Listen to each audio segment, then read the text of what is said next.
Hey, my name is Briz, and you're watching the Brizzy Awards. This is the show where I give out awards to games that I personally played this year, whether they came out in this year or not. So without wasting any time, let's get straight into the Brizzy Awards 2022.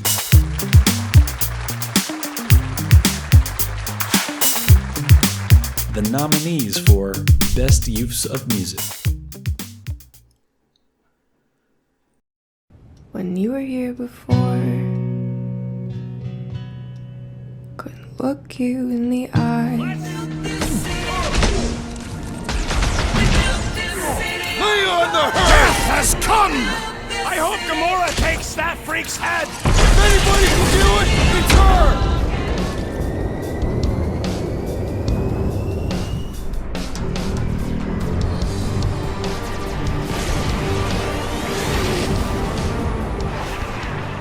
And the winner is Life is Strange True Colors. True Colors did something that I thought was impossible. It actually made me like Blister in the Sun.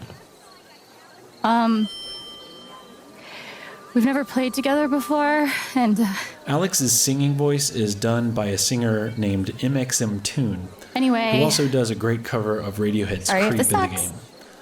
Unfortunately, the in-game versions of these songs aren't on Spotify, and the official versions don't have the same energy. To really appreciate Okay. them, you need to play the game. They're a highlight.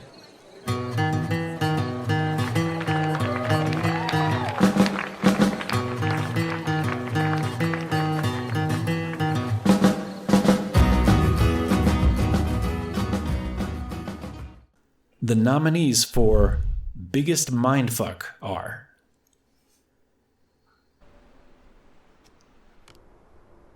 I do not care.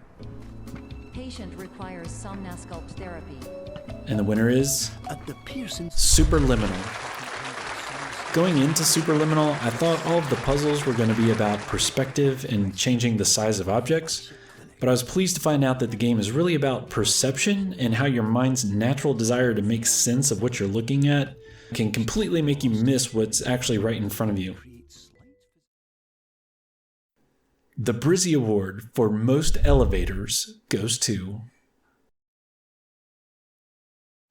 Dead Space 3. There are no other contestants for this category. Dead Space 3 stands alone.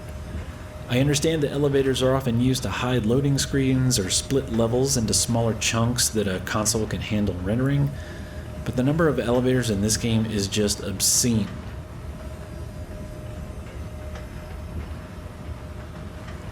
Still a pretty fun game though. different pumpkins! And the nominees for Best Replay are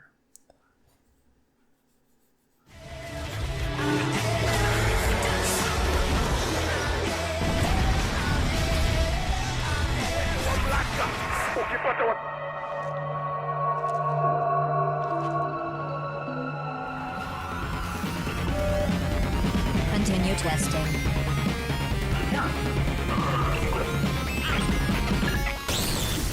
And the winner is Resident Evil 5. Of the 49 games I beat this year, 12 of them were games that I had beaten previously. Of those, Resident Evil 5 was the one that I was most impressed with upon a second playthrough. Most people consider Resident Evil 5 the tipping point where the series started to kind of go off the rails, and I get that it's very different. But going back and playing it again, without the expectations I had after Resident Evil 4, I found it to be a really fun, well-made co-op game that really still holds up. You just need to embrace the ridiculous parts. And the Brizzy Award for Best Sunglass Emoji goes to Immortality. Enough said.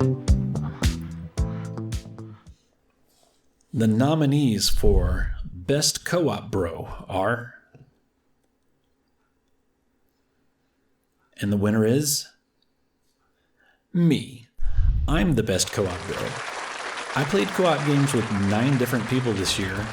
Of the 49 games I beat this year, 29 of them were co-op games. That's 60%. Of those, 12 I had already beaten, but I played them again for the sake of my co-op partner. I am the best co-op bro. And the nominees for 2022 Game of the Year are... And the winner of GOTY 2022 is... Resident Evil 6, baby! This game's got everything. Hot protagonists, sexual tension that never pays off, flashback sequences that make you replay parts of levels and make you think you've accidentally loaded the wrong save, 4 campaigns that overlap in several places, forcing you to replay several boss fights with different characters, bosses that never fucking die, amazing driving sequences that are not at all janky, every action movie trope you can think of jammed into one game. Just kidding, it's Elden Ring.